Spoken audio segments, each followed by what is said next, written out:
Si je vous dis que cette personne-là a parti une agence immobilière avec 0 $, qu'il a bâti une entreprise qui a présentement sous contrat un volume de plus de 4,8 milliards et que cette personne-là est implantée pas juste à Montréal, Gatineau, Québec, Chicoutimi, Sherbrooke et j'en passe, et il a des plans pour prendre de l'expansion à travers le Canada et même aux États-Unis. Regardez. Et que cette personne-là est dans la niche de l'immobilier commercial, multilogement, industriel, terrain, hypothécaire commercial. Regardez, restez jusqu'à la fin parce que cette vidéo-là est remplie de pépites d'or et non seulement, en plus, on a l'opportunité de rentrer, d'aller chercher les pépites d'or dans sa tête. Mais juste avant, bonjour tout le monde, bienvenue sur ma chaîne Immobilier 101 avec Christopher Salador où je partage avec vous trucs, astuces et stratégies gagnantes en immobilier, immobilier commercial, business mindset et bien évidemment, on parle de cash, on parle de finances, on parle de rendement, on parle de placement. Alors si ce sont des sujets, quand je dis si, c'est clair que ça doit être des sujets qui t'intéressent, qui t'interpellent, qui viennent te chercher, alors abonne-toi à ma chaîne dès maintenant. Aujourd'hui, j'ai la chance, j'ai l'exclusivité, j'ai l'opportunité de passer en entrevue Monsieur Patrice Ménard, le fondateur, créateur de l'agence Patrice Ménard Multilogement qui a été retiré, qui a été updaté à l'agence PMML. Oui, Patrice Ménard de PMML. Regardez, si vous voulez transformer votre mindset, éliminer vos peurs, bâtir une business, avoir une vision d'un entrepreneur et de faire quelque chose qui peut vraiment exploser et prendre une expansion phénoménale, sincèrement, une des choses qu'on dit souvent, c'est de changer son environnement ou de côtoyer les bonnes personnes. Regardez, dans ce podcast, vous allez avoir la chance d'être à côté, d'être face à face avec Patrice Ménard, de vous imbiber de son mindset, de son savoir, de ses connaissances, de ses habiletés, de savoir comment il a commencé. Mais pour ce faire, c'est simple. Vous commencez la vidéo, mais restez jusqu'à la fin parce que ça va être une vidéo incroyable. Peut-être sur 2 parties parce qu'elle est quand même longue ou peut-être sur une. Regardez, l'important, restez jusqu'à la fin, complétez cette vidéo-là parce que littéralement, je vous dis, c'est un masterclass. Alors sans plus tarder, rentrons dans le vif du sujet dans un instant. Le marché de l'immobilier au Québec est en pleine explosion. Beaucoup d'opportunités pour les acheteurs de première maison et d'immeubles à revenus. Avec la méthode Salador, je vais vous outiller pour faire la meilleure transaction.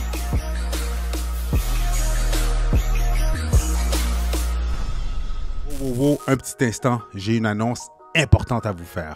J'ai finalement finalisé ma formation. Oui, j'ai pris mes 14 années et plus d'expérience dans le monde de l'immobilier. J'ai pris toutes les histoires à succès de mes clients, tous leurs bons coups de circuit, tous les coachings et les formations que j'ai pu aller chercher moi-même sur le terrain, en plus des faits vécus de mes clients, de mes investisseurs, de mes flippers, de mes développeurs, et j'ai tout concocté, le tout dans une formation qui vous est accessible. Alors c'est simple, si vous désirez savoir, connaître, comment faire pour prendre n'importe quel type de propriété et de pouvoir maximiser son potentiel pour que ça puisse vous partir dans le monde de l'immobilier pour vous permettre de bâtir votre parc immobilier, c'est la formation pour vous. Alors n'attendez plus, allez cliquer dans le bas de cette vidéo-là pour avoir accès à cette formation. Et un gros merci que tu sois là présentement devant moi, le grand Patrice Ménard.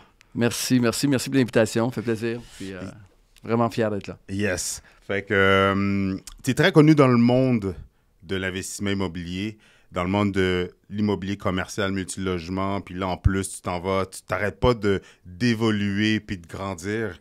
Mais quelles sont tes récentes réalisations avec ton agence immobilière? Bon,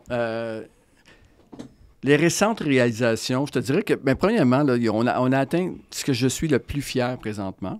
dont la date aujourd'hui, on est le 29, 30 mai.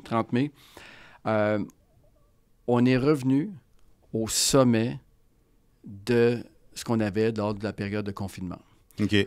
On sait, dans l'immobilier, que ce soit résidentiel, commercial, industriel, bureau, multirez, lors de la COVID, la période COVID, ça a comme gonflé, ça a monté, le nombre de transactions, le volume, les prix, tout.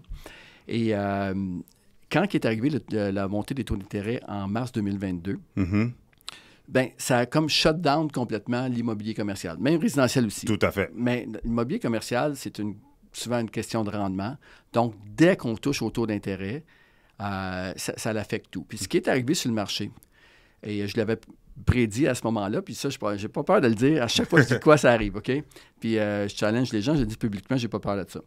Je me rappelle, j'avais annoncé au sommet immobilier que l'impact d'avoir la hausse des taux d'intérêt va ralentir, OK?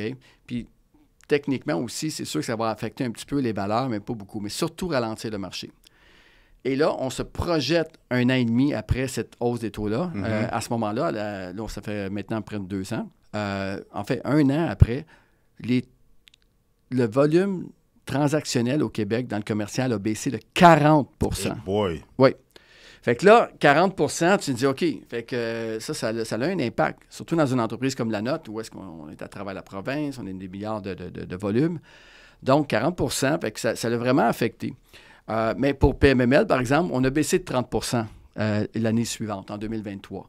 Fait que, techniquement, là, si je veux être positif, là, j'ai pris des parts de marché. Si le marché a baissé de 40 et moi, j'ai baissé de 30 c'est parce que j'ai pris des parts de marché. 100%. Et c'est là que, là, maintenant, on y revient. Je me rappelle, à travers la province, à ce moment-là, je suis un gars de chiffres, là, je m'excuse, je vais vous étourdir un peu, là, mais je me rappelle qu'en octobre 2022, on était tombé à... Habituellement, dans la grosse période de COVID, on était à 275 offres d'achat acceptées en même temps à travers la province. Okay? Les immeubles commerciaux, bien sûr. Et à l'automne 2022, donc 6 mois après la montée des taux, on est tombé à 162 offres d'achat acceptées au lieu de 275. Ça fait qu'on voit là, vraiment que ça a une situation quand même assez exceptionnelle. Puis, aujourd'hui, en fait, le mois passé, on est revenu, en ce moment, on est à 284 offres d'achat.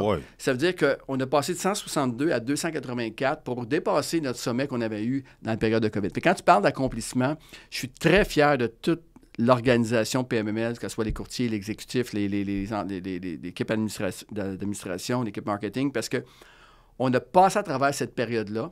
Puis je te dirais que c'est un accomplissement. Puis pas seulement pour PMML, mais pour Sana et moi aussi, ma partenaire, parce que on reconnaît les bons généraux de guerre en temps de guerre. Tout à fait. Pas quand on est en temps de paix, tu sais. Fait que les gens ont dit, c'est sûr, Patrice, Sana, ils ont parti avec la vague d'investissement, puis ils ont rentré là-dedans, puis ils ont monté avec le marché, tu sais. Je vous arrête un petit instant. Si vous désirez vendre, acheter ou investir en immobilier, allez dans la description dans le bas de cette vidéo.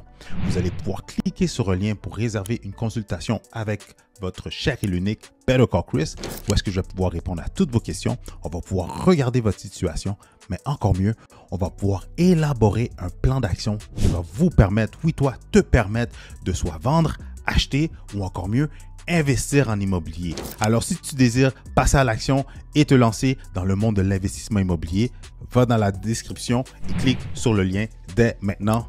De retour à la vidéo. Puis, j'avais toujours ces petits commentaires-là qui venaient. Bien, c'est sûr que vous êtes rentré au bon moment. T'sais. Tout le monde dit ça, quand un investisseur... C'est vrai. Mais, quand que la crise s'est passée, 40 de transactions sur le marché ont baissé, ce que ça nous a permis de démontrer au marché, c'était qu'on était des excellents gestionnaires, Sana et moi, des excellents entrepreneurs, puis de démontrer qu'on est capable de performer malgré ce qui se passe. Puis en plus, on a eu la brillante idée, en 2017, de diversifier nos revenus avec le courtage hypothécaire. Ce qui fait qu'aujourd'hui, on est le plus grand cabinet hypothécaire commercial au Québec. Puis en plus, ce qui fait que ça l'a vraiment équilibré. Fait que l'immobilier transactionnel a baissé de 40 en 2023, mais notre division hypothécaire a explosé. Parce que les taux d'intérêt ont monté, tout le monde avait besoin d'un courtier hypothécaire. En plus. Fait que ça l'a vraiment équilibré. Puis aujourd'hui, nos revenus hypothécaires sont à 45 puis immobilier 55 Donc, on a un bel équilibre ici, ce qui amène une stabilité à long terme. Fait que ça, c'est une fierté qu'on a là, d'avoir bien géré ça. C'est comme, je pense, le dicton de When there's blood in the streets, c'est là qu'au contraire, c'est là qu'il faut que tu passes à l'action parce que c'est là qu'on voit c'est qui les vrais. Parce qu'au contraire, en moment de crise, c'est là qu'encore plus, il y a des opportunités. Là. Tu le sais, tu l'as vécu, tu as passé au travers, puis comme tu viens de le dire, tu as démontré qu'à quel point ton entreprise, ta business était vraiment solide parce que malgré la période de crise, de stabilisation, vous étiez toujours là, constant, puis en pleine explosion aussi. Là. Puis, ce qui est intéressant, c'est de voir la force des courtiers. Aussi. C'est là qu'on a vu également les bons courtiers puis ceux qui étaient là temporairement. On a eu toutes sortes de rumeurs sur les courtiers COVID. Là. Je ne sais pas si tu as entendu parler de l'expérience. Oui. Mais en 2023, chez PML, il y a eu des départs, bien sûr. Des gens qui n'étaient pas faits pour ça. C'est là qu'on reconnaît exactement. Mais ce que je trouve intéressant, c'est de voir la force mentale des gens qui ont passé à travers. Fait que les gens qui ont commencé... Moi, quand j'ai commencé ma carrière, c'était en 2004. Et depuis ce temps-là, j'ai surfé sur une progression de marché. Okay? Bien sûr, j'ai fait mon chemin là-dedans. Tout le monde a commencé en même temps que moi, puis il n'en reste pas beaucoup aujourd'hui, mais j'ai fait mon chemin. Mais j'ai quand même surfé sur une vague de croissance du marché. Alors que les courtiers, fait que j'ai des jeunes courtiers de 23, 24, 25 ans, ou des gens qui ont commencé à l'âge de 30 ans comme courtiers en 2023, qui ont commencé chez PML. Puis ces gens-là sont excessivement forts parce qu'ils ont commencé leur carrière dans la période la plus difficile qui ne pouvait pas se passer. Et là, ils ont passé à travers ça. Et fait que when the going gets tough, the tougher gets going. Exactly. Puis, fait que c'est là qu'on reconnaît là, qu'il y a une force assez impressionnante. Puis donc, tu sais, il y a une autre expression aussi que j'aime bien de Tony Robbins. En fait, lui, je l'ai entendu dire de lui, ça vient peut-être de quelqu'un d'autre, mais good times create bad... non, je recommence. Good times create weak people. Mm-hmm. Weak people create bad times. Mm-hmm. And bad times create strong people. Bon. Et là, la roue retourne comme ça. Donc, en ce moment, l'organisation de PMML, les investisseurs immobiliers qui ont continué à bouger, qui ont continué à investir dans cette période-là, bon, ces gens-là, aujourd'hui, sont très, très forts. Tout à fait. J'étais dans un événement, on en parlait off-cam. J'étais dans un événement où est-ce qu'il y avait une de tes courtières qui est venue faire une présentation. Puis, peux-tu nous dire combien d'immeubles vous avez sous contrat en termes de volume? Écoutez, présentement, on est à 4,8 milliards d'immeubles sous contrat au niveau immobilier hypothécaire. C'est quand même impressionnant. C'est très impressionnant. Oui. Mon jour, je me rappelle encore, un moment donné, j'avais dit publiquement, un jour, je vais me rendre à 1 milliard. Puis on est à 4,8. On est très, très fiers de ça. Puis, ce que je encore là, tu parlais de fierté, c'est qu'on est revenu à des ratios où est-ce qu'environ 30 à 35 % ont des offres d'achat acceptées. En plus, déjà, là. Sur les immeubles dans la partie en vente, là.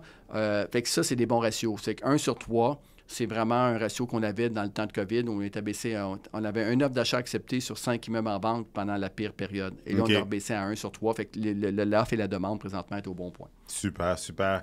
Puis, tu l'as mentionné brièvement, mais pour les gens qui ne savent pas, peux-tu nous expliquer dans quel domaine tu te spécialises et c'est quoi la raison pourquoi? Parce que tu n'as pas commencé dans tout, comme qu'on dit, riches are in the niches, mais là, tu t'es diversifié, comme tu viens de le dire, mais pourquoi, dans quel domaine vous êtes, puis maintenant, où est-ce que tu as pris de l'expansion et la raison derrière? OK. La première chose qu'on a fait, bien sûr, comment j'ai commencé à l'immobilier? J'ai lu le livre Rich Dad, Poor Dad, Père riche, Père pauvre. Je me suis intéressé à l'immobilier. C'est en 2000. En fait, ça, c'est une histoire.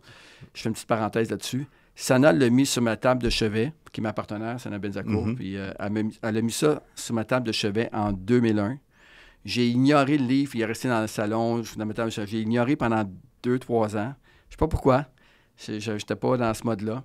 Et en 2003, 2 ans après, j'ai pris le livre, je l'ai lu comme il faut. Et là, je suis tombé en amour avec l'immobilier. Wow. J'étais dans la vente, j'étais cassé, j'avais aucun argent de côté. On vivait, Sana et moi, on était vraiment des moyens limités.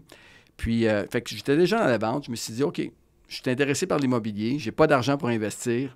Je vais aller générer un peu de cash. Je vais m'en aller tant qu'à vendre. Je vais aller vendre des maisons. Puis là, à ce moment-là, bien sûr, je suis intéressé aux propriétés de revenus suite à la lecture du livre. Okay. J'ai fait le cours de courtier immobilier.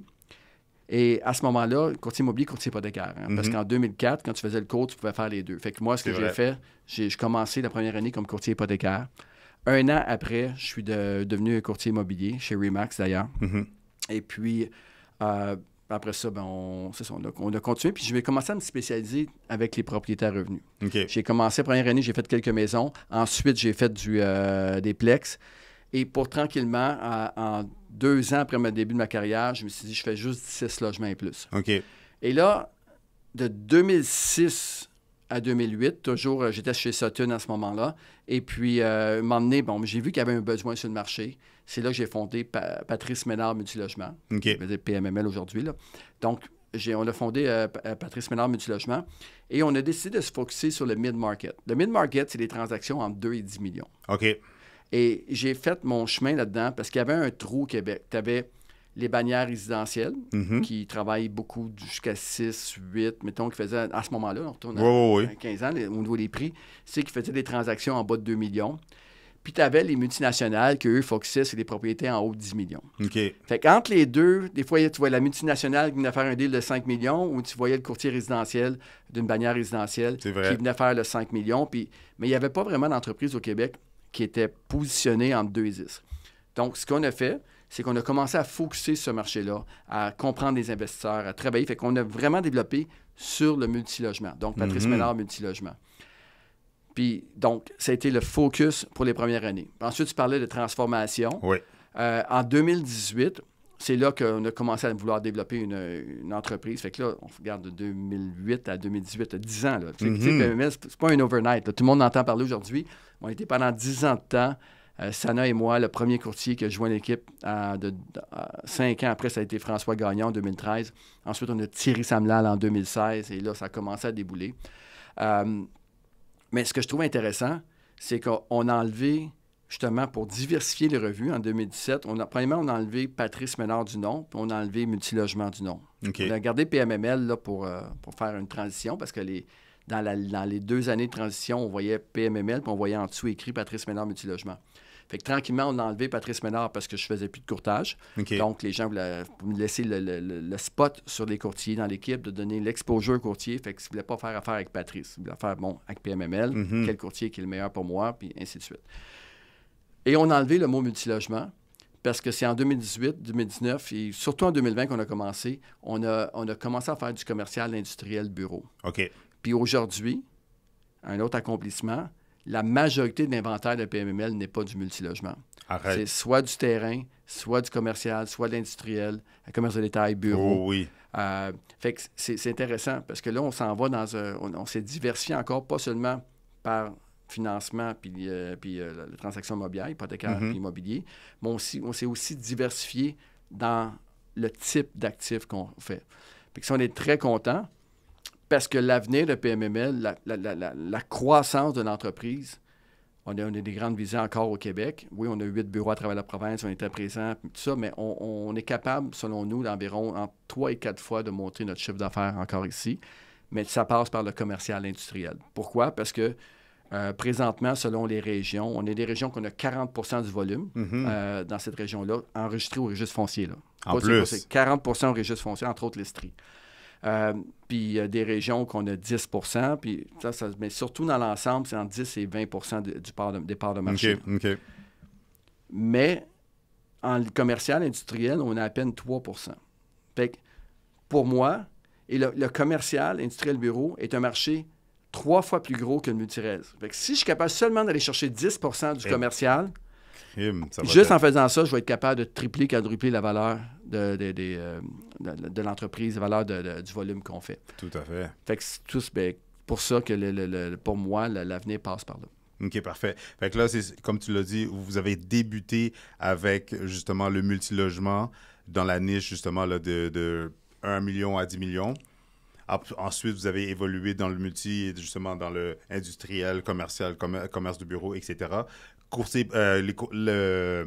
Vous êtes spécialisé aussi, comme tu l'as dit, vous êtes la plus grosse agence hypothécaire, multi-commerciale, immobilier commercial. Définitivement le plus grand cabinet hypothécaire commercial au Québec. C'est sûr que ce n'est pas affiché publiquement, mais si on regarde juste le nombre de courtiers, on a 36 courtiers, 37 courtiers hypothécaires. Il n'y a pas une équipe qui en a 10. Exactement. Donc, tu vois que... Mais au niveau des immeubles, c'est facile à voir, ils sont affichés, ils sont là. Exact. Mais au niveau du volume d'affaires en hypothécaire, bien sûr, On peut le voir par le nombre de courtiers. Exact, parce que aussi pour le commun des mortels, qu'est-ce qu'ils ne savent pas, c'est que plus tu augmentes dans les plus grosses sphères de l'immobilier comme ça, c'est sûr que justement, il y a moins de compétition, il y a moins de grands joueurs, il y a moins justement de courtiers aussi, là. Mais une autre niche que tu n'as pas parlé, le département d'évaluation. Oui. Département d'évaluation pour PMML. En fait, l'objectif pour 2025, 2026, 2027, c'est vraiment de faire des acquisitions de compagnies d'évaluation. On a recruté 1 ou 2 évaluateurs agréés. C'est correct, mais je crois que nous, ce qu'on cherche au-delà du département d'évaluation, c'est plus le service conseil. Le service conseil où est-ce que on va être capable, parce que bien sûr, PMML, sa grande force, c'est les données. Là. On n'a pas parlé encore, mais nous, on est très, très, très data-driven. vers ça, là, en plus. Très data-driven.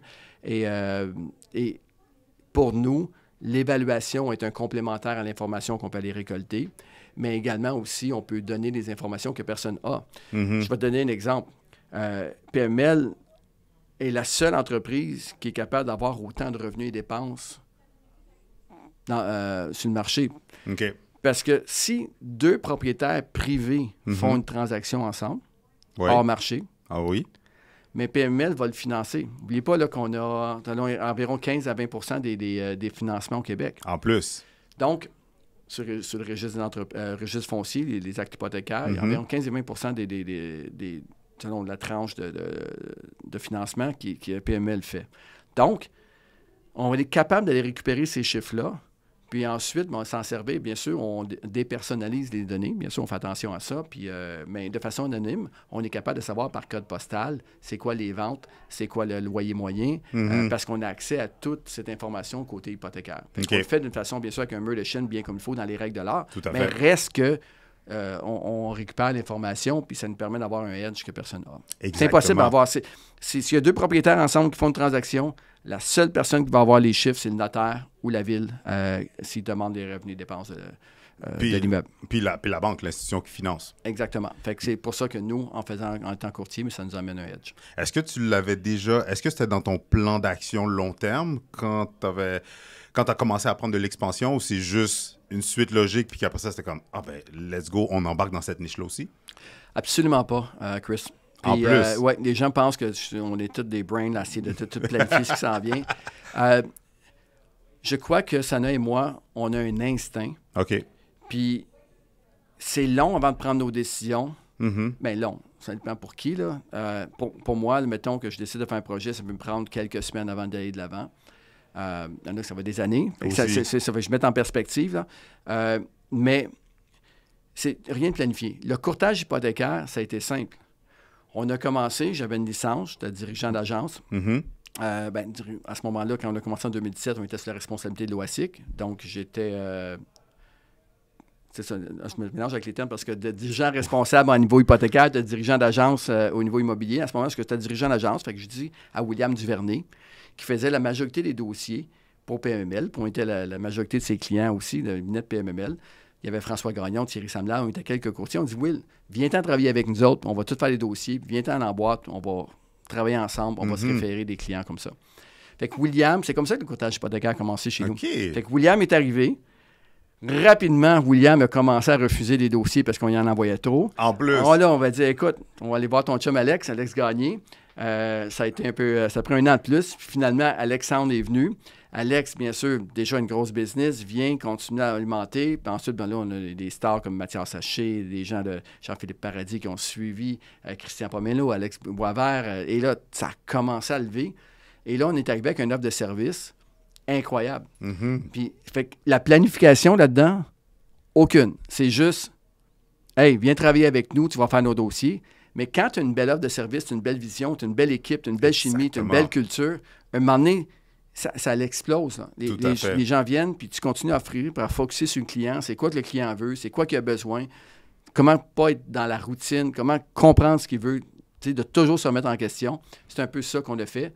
Puis aujourd'hui, on voit les résultats. That's it.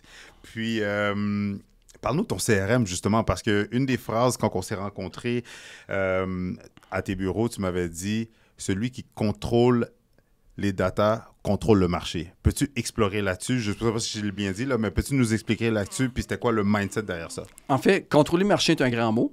J'aimerais ça. Celui qui a accès à l'information peut anticiper tout ce qui s'en vient. Et ça, c'est super important. Et surtout aujourd'hui, en 2024, avec le AI, c'est hyper important. Exemple, les gens, ils ont dit, « Hey, Pat et Sana, c'est incroyable, le guts, on va dire ça comme il faut, poliment, le guts qu'ils ont. Ils ont ouvert 6 bureaux pendant le COVID. En plus. Donc, les gens se sont dit, ça n'a pas de sens, alors que tout le monde s'en va travailler chez eux. Eux autres, ils ouvrent des bureaux partout.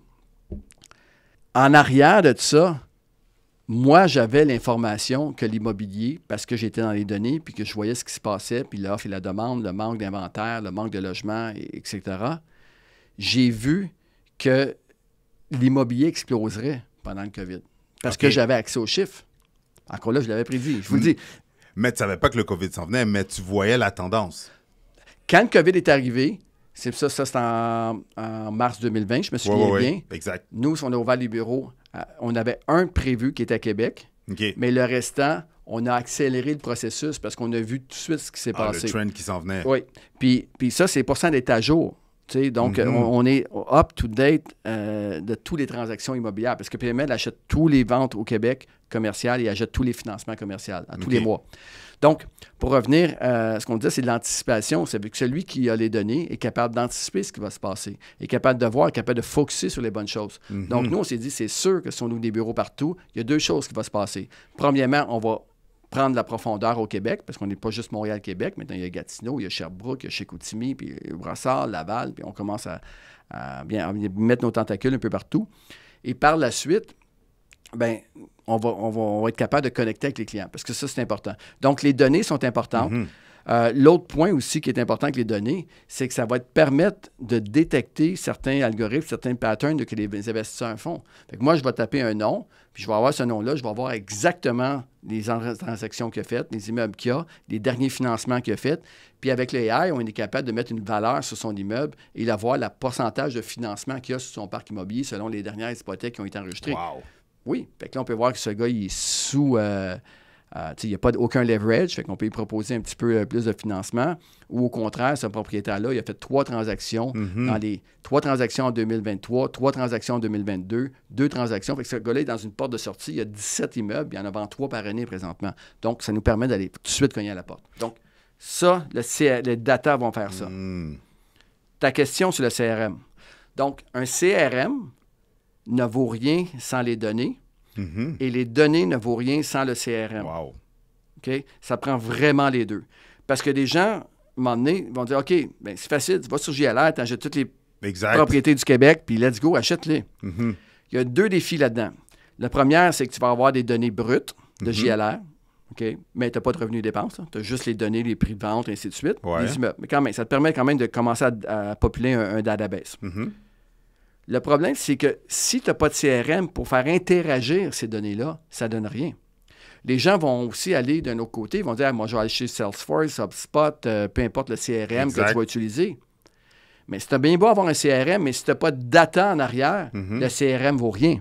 100%. Donc, ça prend les deux. Nous, PML, on a décidé de focuser de développer notre propre CRM, adapté à l'immobilier commercial, avoir nos propres données, d'être propriétaire de ces données-là. Fait que non pas seulement que tu les achètes à JLR, mais en plus, on les achète en double au registre foncier pour vraiment avoir les droits absolus là-dessus, ce qui va nous permettre de vraiment avoir un edge puis d'avoir des propriétaires. Puis celui qui m'avait allumé là-dessus, c'est une conférence aux États-Unis que j'ai faite qui est Gary Keller de KW, celui qui a fondé KW.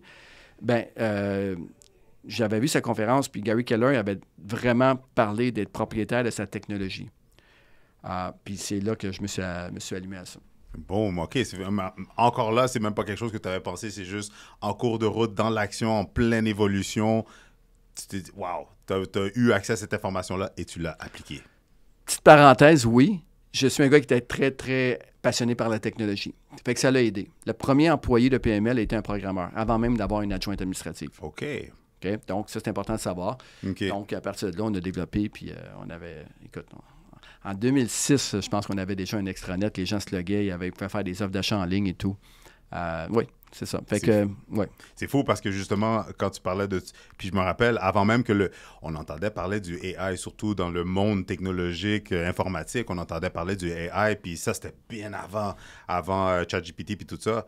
Mais toi, tu avais déjà un AI d'intégrer dans ton CRM, là. Le mot AI est très utilisé partout. C'est un mot qui est sexy. Je dirais que PMML, puis la majorité de l'industrie qui parle de AI, sont plus dans le BI, B pour business. On est plus en ce moment dans le business intelligence. OK. Okay? La différence entre le business intelligence puis le artificial intelligence, elle est très importante. Parce que, comme PMML, à cause des données, on a de l'intelligence d'affaires. Fait que le BI, on a beaucoup d'intelligence d'affaires. On sait qui fait quoi, comment, je vois le profil, permet d'aller chercher des algorithmes. Je catch. La différence entre le BI, et c'est là-dessus que PMML est présentement, c'est qu'on transforme vers le AI parce que le BI est drivé par des humains. OK. C'est-à-dire qu'on a bien beau avoir les informations puis les meilleurs algorithmes, ça prend quelqu'un pour aller chercher ces algorithmes-là et les sortir et les exposer, en tout cas dans nos cas, nos clients ou courtiers pour leur pratique. Le AI, ce qui est intéressant, c'est que lui va générer. Donc, on commence à donner une certaine... Puis là, on est loin de la conscience, parce que le vrai AI, c'est de la conscience à une machine. Donc, on est loin de la conscience, mais on commence à générer des algorithmes où est-ce que la machine va détecter certains patterns et ensuite les automatiser et ensuite aller chercher. Et ça, c'est important. Parce que je vais donner le meilleur exemple, Christopher, là-dessus. Puis je te donne un peu de bonbons en ce moment. Là. C'est vraiment une pépite d'or pour beaucoup de monde, mais de voir la différence, comment ça peut changer notre business. PML, présentement, a le BI. OK. Exemple, on va chercher tous les financements au Québec sur le registre foncier. Fait que nous, on est capable de détecter qu'il va y avoir un bridge de construction sur un terrain. OK. Qu'il y a eu un bridge de construction. Donc, on regarde les transactions de financement temporaire, de bridge, et on voit que dans un secteur, il y a eu un bridge de 30 millions. OK. Des fois 40 millions. Tu dis, OK, wow. Fait que là, il y a un financement, il y a une hypothèque qui se met sur un terrain de 40 millions. Il n'y a pas encore d'immeuble, il n'y a pas encore rien, il n'y a pas encore de pancarte. Dans les semaines suivantes, le propriétaire va mettre une pancarte, ils vont dire voici ce qu'on va vous lever comme projet, que ce soit un projet mixte, commercial, industriel ou peu importe. Et là, le BI va faire que chez PMML, le courtier a accès à l'information. Donc, on a des postes d'intelligence d'affaires chez PMML où c'est des gens à temps plein qui font juste chercher des algorithmes comme ça pour voir s'il y aurait des opportunités pour les courtiers. Wow. Fait que là, ils vont être capables de détecter qu'il y a un bridge de construction. Fait que là, ils vont envoyer le lead à un courtier immobilier. Dire, en passant, il y a un propriétaire qui est en train de construire là-dessus. Est-ce qu'il va revendre? Est-ce que du semi-commercial et le bas, il est commercial, il y a l'équipe de location commerciale de PMML peut louer le bas, peut l'approcher pour ça.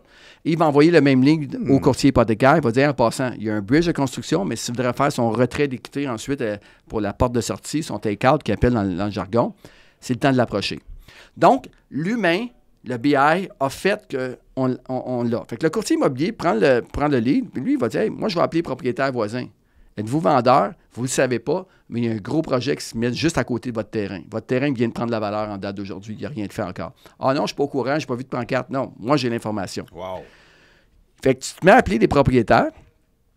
Le propriétaire que tu appelles, lui, bon, tu lui donnes, mais encore là, le BI va faire que tu appelles un propriétaire. Fait que là, il appelle un propriétaire.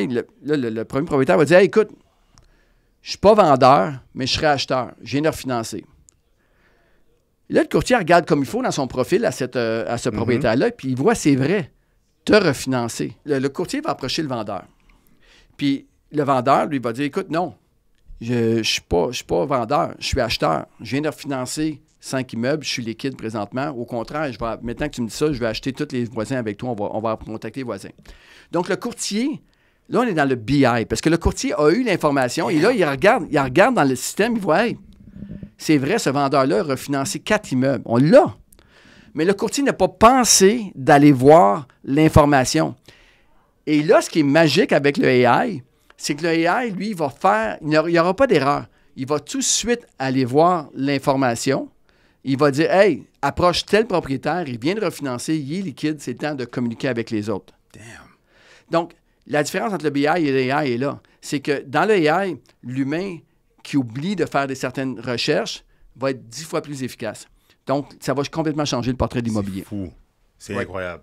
C'est incroyable. On va faire un petit retour en arrière. Ouais. Ben, plutôt dans le moment présent. T'as quel âge? J'ai 53. 53 ans. D'origine québécoise? D'origine québécoise, oui. Puis Sana, ta conjointe, ta partenaire? Née au Québec, mais d'origine marocaine. Puis, tu l'as mentionné... Elle est plus jeune que moi, en passant. Tu l'as mentionné tantôt, vous avez commencé en immobilier. Ben, ton background avant de rentrer dans l'immobilier, tu l'as dit que tu étais vendeur, c'était quoi environ? J'étais dans la vente, j'étais dans le marketing surtout. Marketing, vente. Puis, j'aimais beaucoup la télécommunication. Parfait. Puis, quand tu es rentré dans la niche commerciale, pour un courtier immobilier, justement, tu t'es dit, justement, là, ben, explique-moi, tu l'as mentionné vite, mais ta situation financière, est-ce que tu étais plein cash? Est-ce que tu avais plein d'immeubles? Est-ce que tu avais de l'argent pour pouvoir réinjecter dans ta business, pour grossir ta business? Non, absolument pas. Puis quand on a commencé, Sana et moi, on était cassés. On l'a dit à plusieurs reprises, il n'y a pas de souci. Donc, on a commencé à faire de l'argent. On était intelligent financièrement, mais on a tout de suite, donc, on a bien travaillé notre argent, on l'a bien fait travailler. On était assez chanceux là-dessus. Mais quand on a commencé, on n'avait absolument rien. Puis vous étiez en tout cas, c'est ça.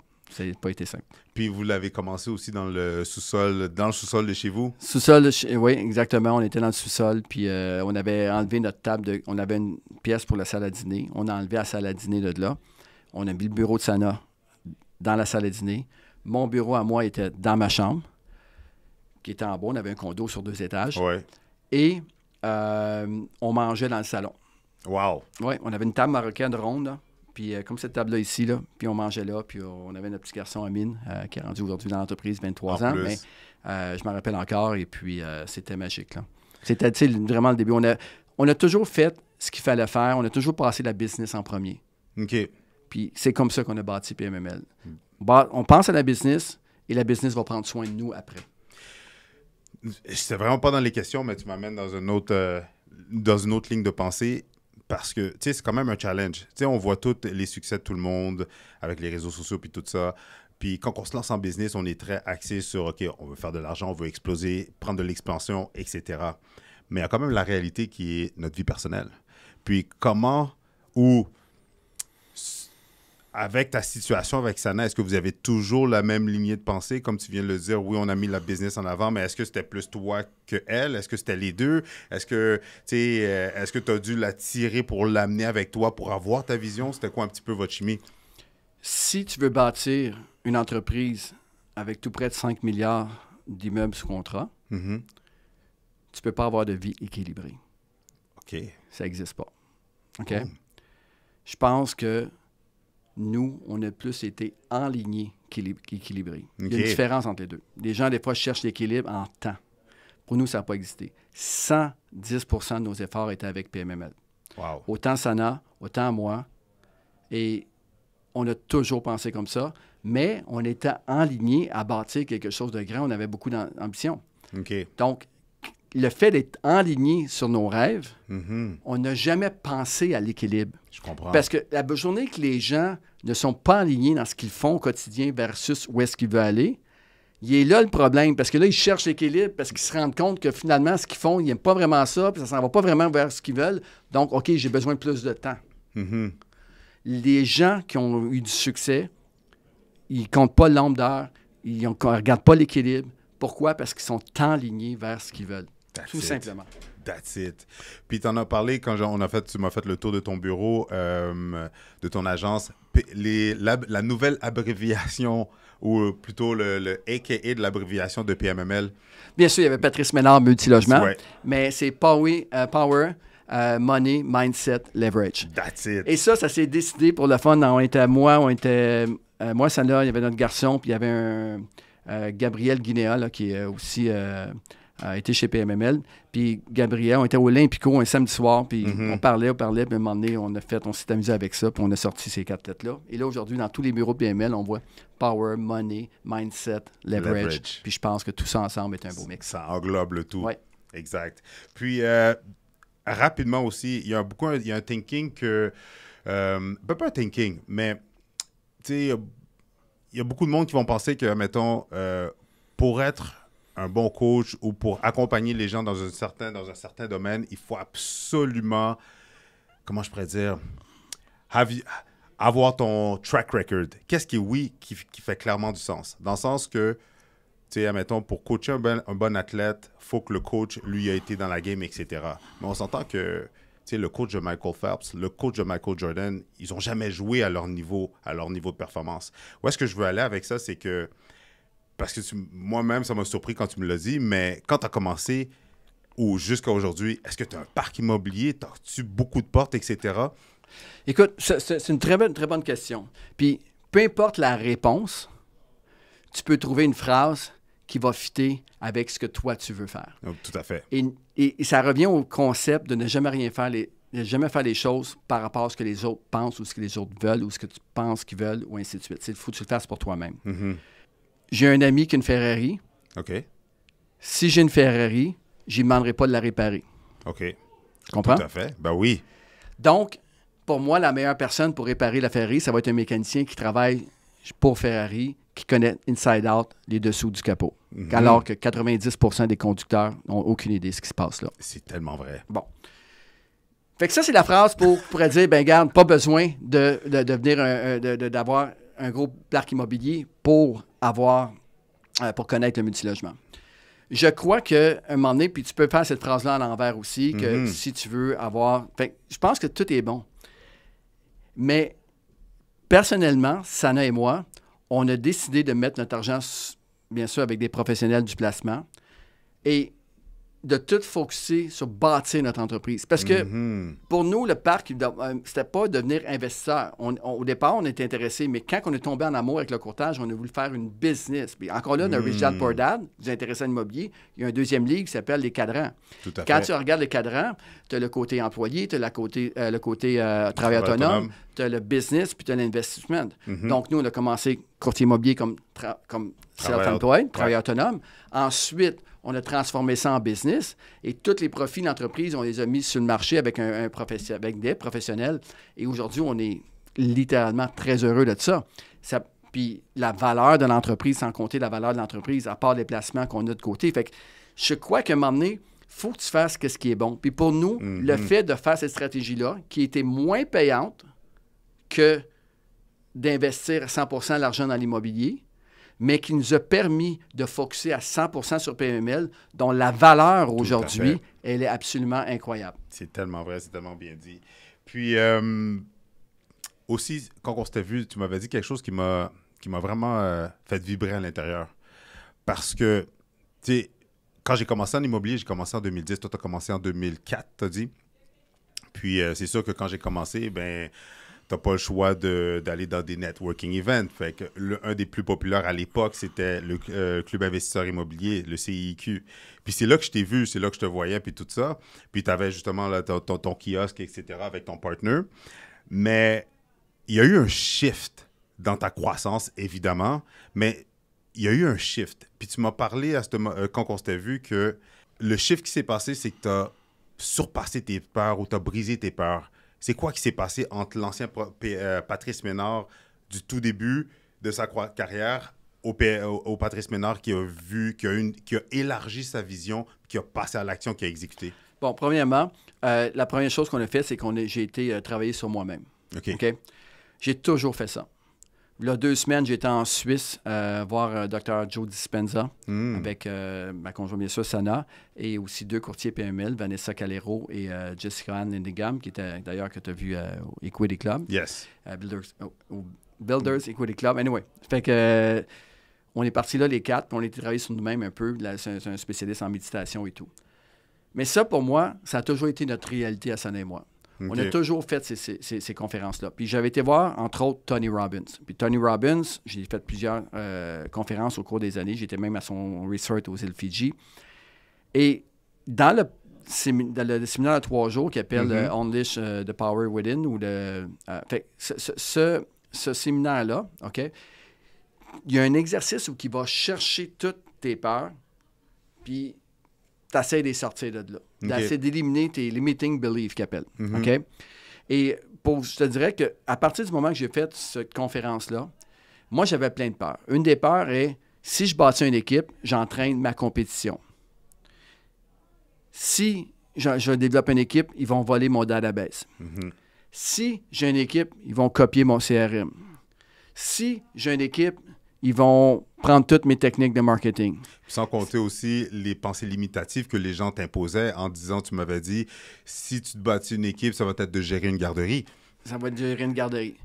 Quand tu attends tout ça, bien, à un moment donné, ça te limite. Fait que pour ça qu'en 2006 ou 2008, quand Patrice Ménard du logement, jusqu'en 2013, pendant 50 ans, on était juste moi puis Sana, là. Et de voir comment que ça nous a ralenti. Puis à un moment donné, on a été faire une introspection, puis on disait, attends un peu là. Les gens ont construit des grandes entreprises et ils ont toutes les mêmes peurs, ils ont arrivé les mêmes situations. C'est vrai. Fait que ce qu'on a fait, c'est comment on peut bien se protéger. Puis ce qu'on a compris surtout, c'est que tout ce que je viens de dire, c'est une recette. Fait que quelqu'un part même matin avec mon database, bonne chance, mon ami. Good luck, c'est vrai. Dans un mois, il va déjà outdated. Fait que tu as besoin de 10-12 personnes à temps plein pour le mettre à jour. Ah, tu veux partir avec mon CRM? Let's go. Il y en a, tu peux prendre Salesforce, tu peux t'amuser avec. Let's go, amuse-toi. Mais tu n'auras pas le database en arrière. Tu veux faire du marketing? Amuse-toi. Tu sais comment tu fais des podcasts, Christopher, puis ça, je te félicite. Ça fait longtemps que tu le fais. Parce qu'il y a beaucoup de monde que j'ai vu commencer à faire des podcasts, puis qui ont arrêté après 1 mois, 2 mois, parce qu'il n'y avait pas encore des clients qu'ils appelaient à pelleter. Je pense que le marketing est aussi une game de long terme. 100%. Le branding. Tu as le branding qui est encore plus puissant que le marketing. Puis en ce moment, avec ton podcast, ce qui est génial, c'est que ton branding est fort. Tu es quelqu'un qui amène des gens qui sont vraiment respectables dans ton podcast. Puis ça te donne aussi de la visibilité et vice-versa. C'est que tu as compris cette game-là. Exact. Fait que je pense que c'est toutes ces peurs-là, on les a chassées, mais c'est un travail sur soi-même qu'il faut faire. Boum, j'adore. 3 livres que tu aurais à nous recommander, que tu as lus dernièrement, que tu trouves qui t'a amené un impact? En fait, je ne suis pas un gars de livres. OK. Je suis un gars qui écoute... Ou de conférences que tu as conférences, je suis un gars qui écoute beaucoup de podcasts, Fait que moi, bien sûr, j'ai Gary Vee, que j'écoute de façon religieuse depuis que j'ai commencé. Gary Vee, c'est pour moi mon mentor. C'est lui, je dirais que c'est lui qui a le plus grand impact à sa façon sur PMML, point de vue marketing, point de vue visibilité. J'étais premier, là... 7 ans à commencer à faire des podcasts, tu sais. Mais parce que j'avais écouté Gary Vee. Fait que ça, pour moi, c'est super important. L'autre aussi qui a beaucoup d'impact, c'est Grant Cardone. Bien sûr, je ne lis pas, mais j'ai lu les livres, j'ai écouté les livres 10X Rule et surtout Be Obsessed or Be Average. C'est un livre, sans blague, que j'ai écouté 200 fois. Be Obsessed or Be Average? Yeah, au minimum de 200 fois. Je l'écoute en boucle, constamment, je me nettoie le cerveau avec ça. Constamment. Pour moi, j'ai juste ces 2 livres-là, plus Gary Vee dans les... Fait que, dans le fond, il y en a qui vont passer d'un livre à tous les mois, puis essayer de toujours trouver le secret. Moi, j'ai pris le livre de Grant Cardone, puis j'ai dit, je vais appliquer ça jusqu'à temps que je sois rendu où ce que je veux. That's it. Où est-ce que tu vois ton but d'ici les 10 prochaines années avec PMML? Bonne question. On est en train là-dedans présentement. Je pense pas que c'est un secret sur le marché. PMML, présentement, va développer un programme d'actionnariat pour les courtiers à partir de l'été 2024. On présente ça à réunion de famille le 20 septembre prochain. Où est-ce que on va... Toute la valeur future de PMML, donc on gèle PMML dans le temps à une certaine valeur, et la valeur future de PMML, on va la partager à 50 % avec les courtiers et l'exécutif de l'équipe. Wow. Oui, parce qu'on veut quadrupler la valeur de l'entreprise. Donc, ça va faire ça va amener beaucoup d'engagement de la part des courtiers. Ça va amener beaucoup aussi de... Bien, ça va être aussi un véhicule financier intéressant pour eux. Exactement. Ça va amener beaucoup de rétention, un sens d'engagement. Pour moi, la culture PML, on le sait, elle est reconnue, elle est très, très, très forte. Et ça va amener un surplus. Et je pense que Sana, c'est un bet qu'on fait, moi et Sana, parce qu'on a toujours été juste les deux. Mais on a tellement du monde de qualité. On a tellement des leaders. Tantôt, tu parlais de garderie. Esprit qu'on est loin de ça. On n'a pas la patience pour ça. Si quelqu'un il joue à l'enfant, il ne reste pas là. Ça, c'est sûr. Mais on a tellement des bons leaders dans l'entreprise. Puis notre objectif à Sana et moi, c'est pour les 3 à 5 prochaines années de développer le leadership de l'entreprise parce qu'on s'est fait approcher. On s'est fait approcher par tout le monde. On s'est fait offrir d'avoir des private equity dans l'entreprise. Puis notre objectif, c'est pas d'avoir de l'argent, parce que l'entreprise n'a aucune dette. ou à peu près pour un petit prêt de rénovation pour les bureaux qu'on a fait, mais on n'a aucune dette, ce qui fait que ça a permis de toujours rouler sur le cash flow puis d'être indépendant aujourd'hui. Wow. Fait que la bonne nouvelle là-dedans, c'est qu'on veut bâtir 3-4 fois, puis on verra si les actionnaires de l'entreprise veulent accepter un equity partner pour pouvoir faire une expansion. Et on a eu nos licences là, 1 mois au niveau hypothécaire en Ontario. On a eu nos licences la semaine dernière, ou 2 semaines au niveau immobilier en Ontario. Wow. Fait qu'on est dans le processus présentement de ce côté-là. Donc, Sana et moi, pour les 3 à 5 prochaines années, on va rester managing partner au Québec. OK. Et dans 3 à 5 ans, on veut se sortir de managing partner, de déléguer ça et d'aller recruter des managing partners à travers l'Amérique, à travers le Canada. Wow. Puis là, ce qui va arriver, c'est qu'on va avoir PML Ontario, PML Floride. Donc, on va aller chercher un managing partner en Floride, ou est-ce qu'il y a quelqu'un de local là-bas qui connaît le marché commercial et tout, à l'aide, bien sûr, de la culture PML, de certaines personnes qui démontrent l'intérêt actuellement de PML pour aller là-bas, pour quand même transférer cette culture-là, mais avec une expertise locale qui est très importante. Bien, cette personne-là va pouvoir aller chercher le managing partnership là-bas, puis développer, avoir de l'équité dans l'entreprise. Et tous les actionnaires de l'entreprise vont profiter de cette expansion-là. Wow! C'est vraiment incroyable. Ouais. Tantôt, tu l'as mentionné par rapport à ton business intelligence, que tu es capable d'anticiper qu'est-ce qui s'en vient. Selon toi, l'immobilier dans les 10 prochaines années, pour les investisseurs qui nous écoutent, pour les développeurs, les promoteurs qui nous écoutent, l'immobilier, selon toi, d'ici les 10 prochaines années? La grande prédiction, c'est que dans 10 ans, ça va valoir plus qu'aujourd'hui. Tout à fait. Ça, c'est sûr. Fait que ça, c'est assez facile. Je crois que on va y aller plus par les défis, OK? C'est évident, l'immobilier va... Si les gens n'ont pas encore réalisé ça, ben, je veux dire, vous êtes complètement à côté de la traque. L'immobilier prend de la valeur. Ce qui est le grand défi présentement, c'est la réglementation. La vitesse, la vélocité des transactions. Tout est lent, tout est compliqué. De plus en plus, chaque partie de la transaction devient complexe. Les gens se protègent par-dessus protègent. Les banques sont très exigeantes. Les notaires vont vraiment faire attention. Tous les intervenants, que ce soit au niveau des études environnementales, que ce soit les inspections bâtiments, que ce soit au niveau de la réglementation, au niveau de la construction, des permis, tout est long. C'est vrai. Et ça, c'est le plus grand défi. On manque de vélocité.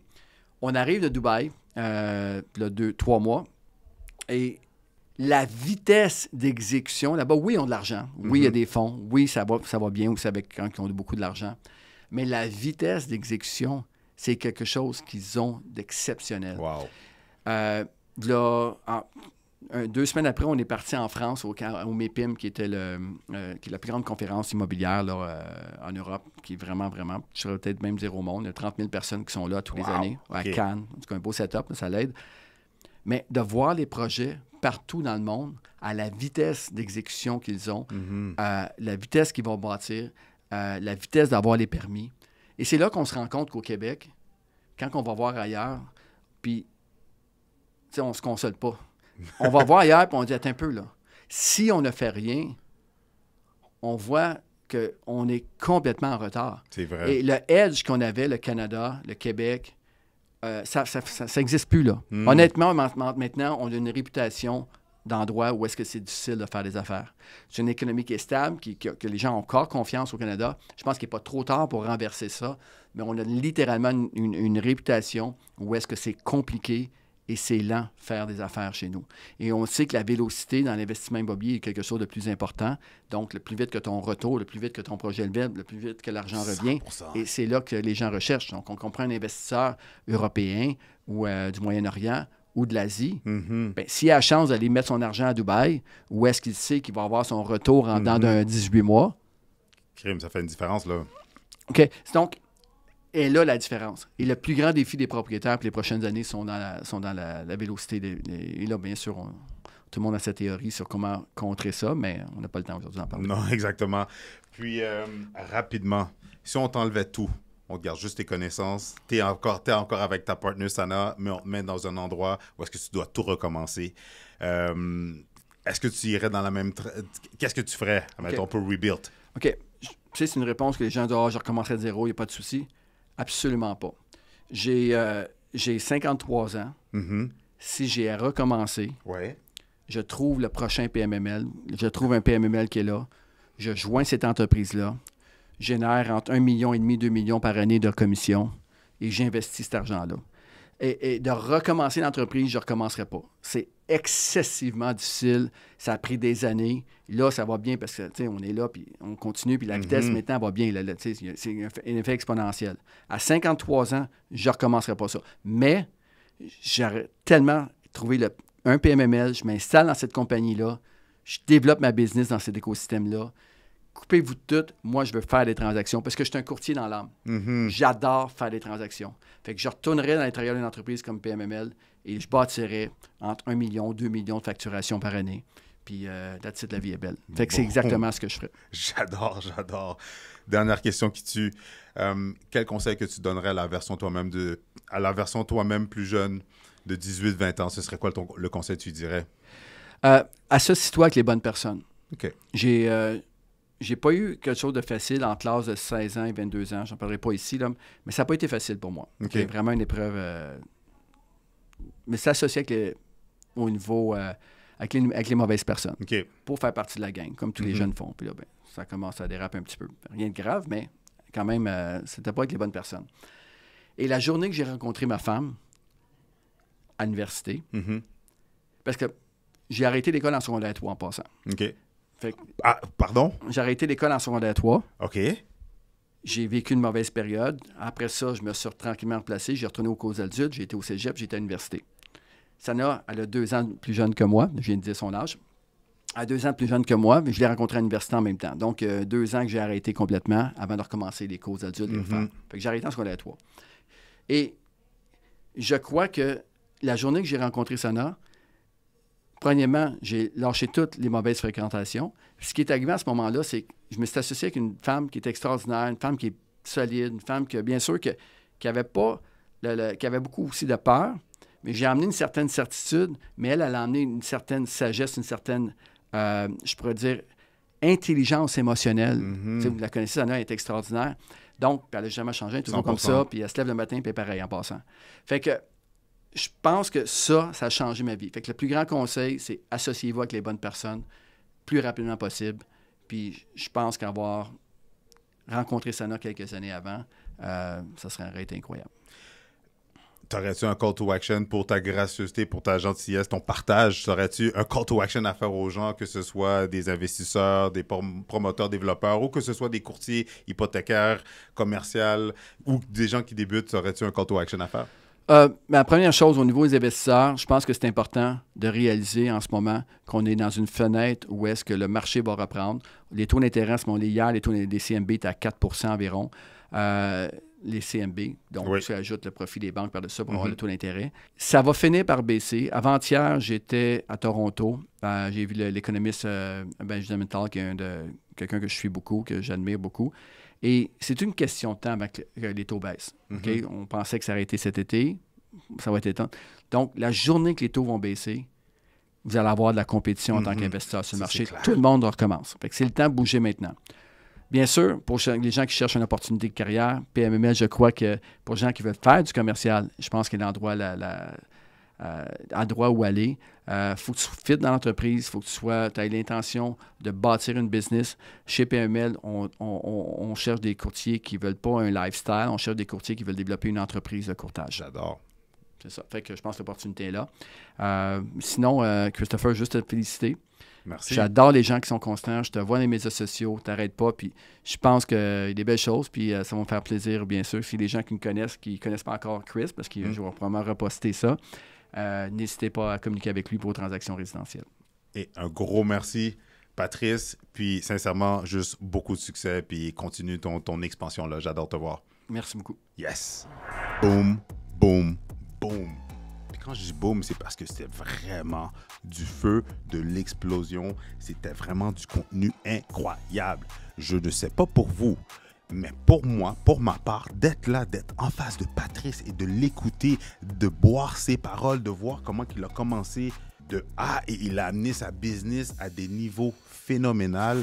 Dites-moi dans les commentaires, c'est quelle partie qui vous a le plus interpellé? Est-ce que c'était le business AI, le business AI, le business intelligence? Est-ce que c'est sa croissance? Est-ce que c'est le fait qu'il a commencé avec rien et qu'il est rendu où est-ce qu'il est aujourd'hui?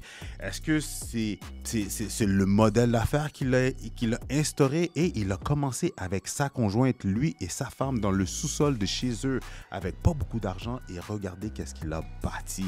Dites-moi dans les commentaires quelle partie qui vous a le plus interpellé, qui vous a fait vibrer. Sinon, mettez 3 emojis de feu dans les commentaires, s'il vous plaît, parce que la conversation continue dans les commentaires. Aussi, regardez, je vais commencer à faire des événements où est-ce que justement je vais pouvoir, ça va être des événements Lunch and Learn. Restez à l'écoute, suivez-moi dans les commentaires, pas dans les commentaires, suivez dans la description plus bas dans le bas de la vidéo justement pour rester à l'écoute, rester à l'affût.